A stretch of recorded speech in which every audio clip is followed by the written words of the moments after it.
Good morning. This is K Mad for Peace. As I sit here this morning and read various feeds from YouTube to Instagram, and a lot of people sound quite knowledgeable of the subject matters that they speak of. But I'd like to say something today. And I've not been vocal regarding George Floyd, nor a lot of the happenings that I see and hear on the news. But I would like to say this. When we teach our children,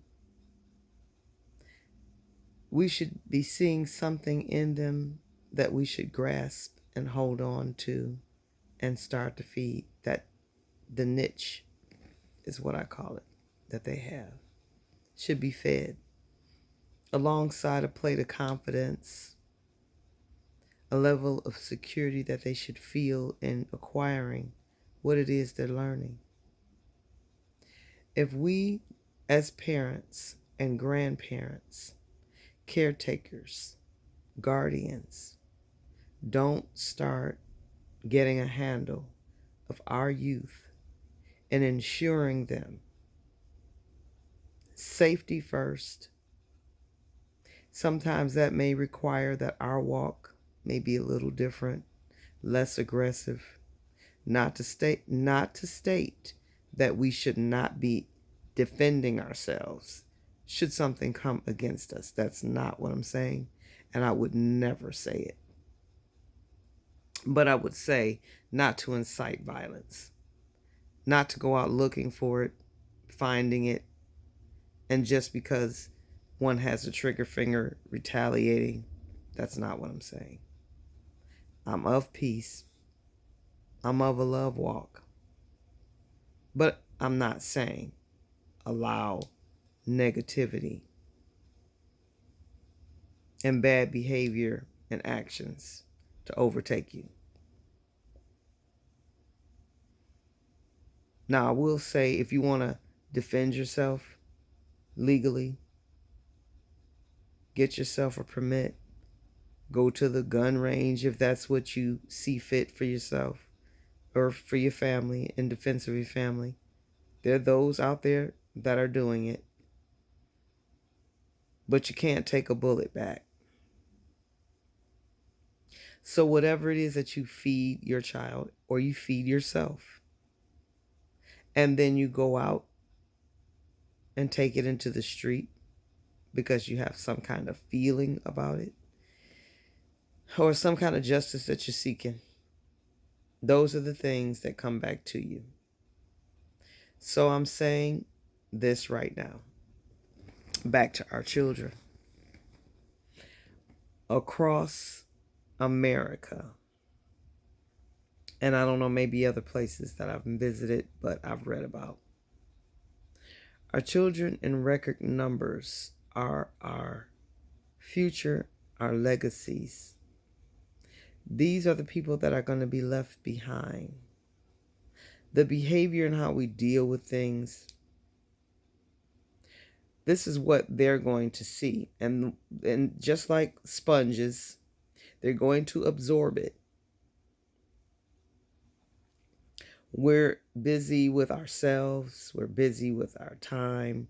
We're busy with what we want. But we're forgetting those babies, and they need us. A lot of us have grown tired and weary. We felt that others have dropped the ball in our laps and that we have no other recourse. But let's just use this as an opportunity to show these children some love by growing their niches, whatever that is. You may not have the skill set to teach them violin or piano, but even if you buy it, for them to just strum it or play it or tinker with an old computer, don't throw your computer out. Give it to your kid. You're not going to do anything else with it. If it's recycled or gets recycled, somebody else is going to benefit from that recycling. We don't have to wait for the coding classes to come to us. As we can see, those of wealth, those of means. They're going to provide those things for their children. And then if we want them or others, that it will come at a cost. Can we afford it? Maybe not. But we can afford to give our children the very best of an opportunity and an open door possible. Whatever that is that you have to give, whomever that child is, may not be your child. Maybe somebody's child you're taking care of during the day because they have to work. Make it a meaningful experience. Give them something to do. An idle mind is the devil's workshop. If it's astronomy, give them an astronomy book. Turn it on the Learning Channel. I mean, there's all kinds of stuff on YouTube. If you're not using your computer, turn it on. Let them watch it. You'd be surprised how much they will absorb. Find the hobby shop. Grab them a couple of things. When you're thinking of your neighbor's kid, they're out there sitting on the porch, not really a lot to do. You can hear them talking to their friends. And you can just about imagine the conversations that they're having. And some of those conversations are overheard conversation, ear hustles that they get from the grown people they hear talking about how they're going to respond to certain actions, because every action has a reaction. But the reaction is the important part. Let's have a positive, more meaning reaction to things sometimes. Everything doesn't have to be so negative all the time. Yeah, we're hurt. We're hurt because of what has been done to us over the course of time. How we respond to that hurt is going to be what the children, our children, are going to absorb. We're not going to like all people all the time. That's given. But how we respond to what we don't like is going to be the major factor in how our children respond to what they don't like. So if we don't like something, whatever it is that you don't want done to you, don't do it to others. That's what they're going to learn. Your walk, your love, how it's demonstrated. And it doesn't always have to be at the hands of violence.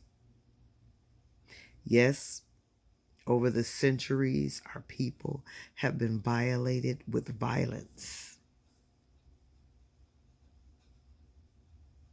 And it's sad.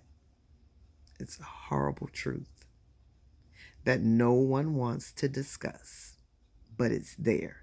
It's the big elephant in the room. It's unavoidable. And yes, we're all going to feel some kind of way about it, but everybody's so worried about how it's being said and who said what and why they said it, and calculating how they're going to get rid of that person that's saying it because they don't like the way it was said. They don't like the opinion that was given. Guess what? It's a lot of stuff we are not going to like. Would you rather your child, your children, your future push your wheelchair down the hall, or would you like them to push it down the stairs? If you're constantly ignoring them, ready to run to your own agenda, not willing to take them under your wing, let me just say, I made an attempt one day. I was watching a lot near where I live.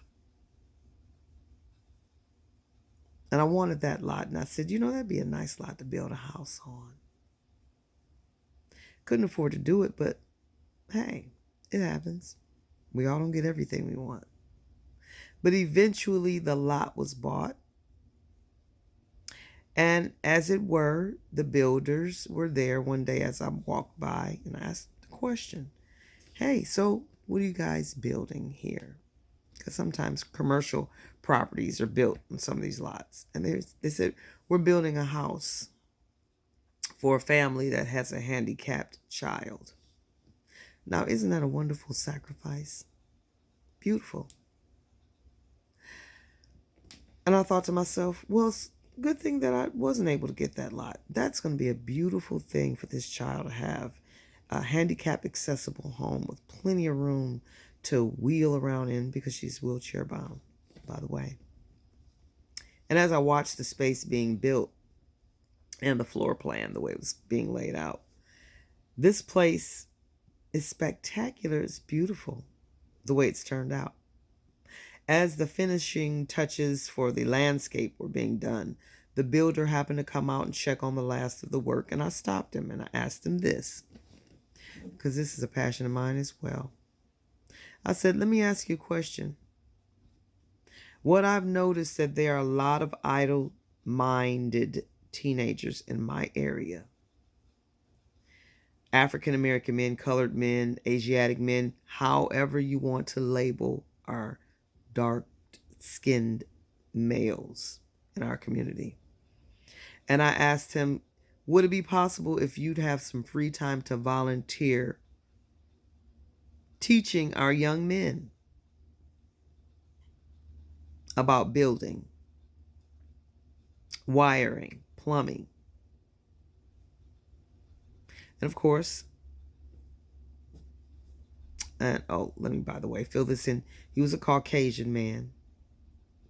I tried to keep my stereotype of what his answer would be shoved down my throat and not saying it, because I just have this feeling that everybody may or may not be about race, but subliminally, maybe it's programmed. I don't know. I just didn't want to guess about it. But his answer was this to me. Why don't you call your locals, your local electrician, your local A, B, C, or D, basically, is what his answer was. I can't do it. And it wasn't the answer that he gave, but it was the way that he gave it that gave me the perception that he doesn't want to share that knowledge.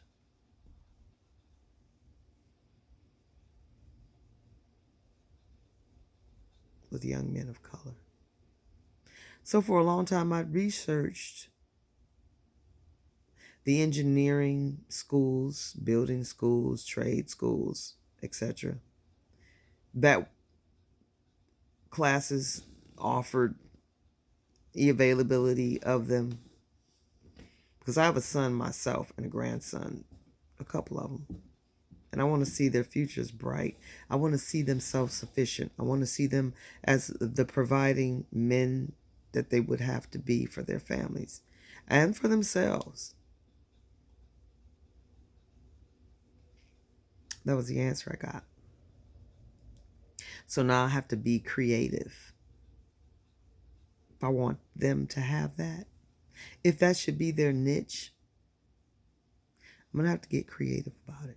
I'm not going to wait on some organization, some plan from the politics of people or the politicians to give their approval for courses in some social, grant program, or for the university to freeze their tuition so that we won't be slaved into loans for centuries and never coming out of them.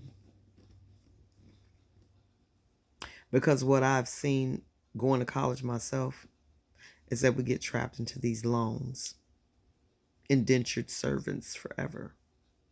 Forever not being able to get into that field. I know you've heard the story a million times. People graduating with these degrees, jobless, only to end up owing all that money And then they're ending up in fields that they hadn't desired in the first place to be in. So what I'm going to say to you is this. As the times change, so must we. And the way we do things with our children. And if we want our children to have a bright and great future, well, then we're going to have to go back to old school, y'all. We're going to have to grab them books, crack them open, and share. Give your babies something more. Something they can look forward to. Something that goes here that nobody can take away and that they can use to give themselves a future. That's my take. K-Man for peace. I'm out.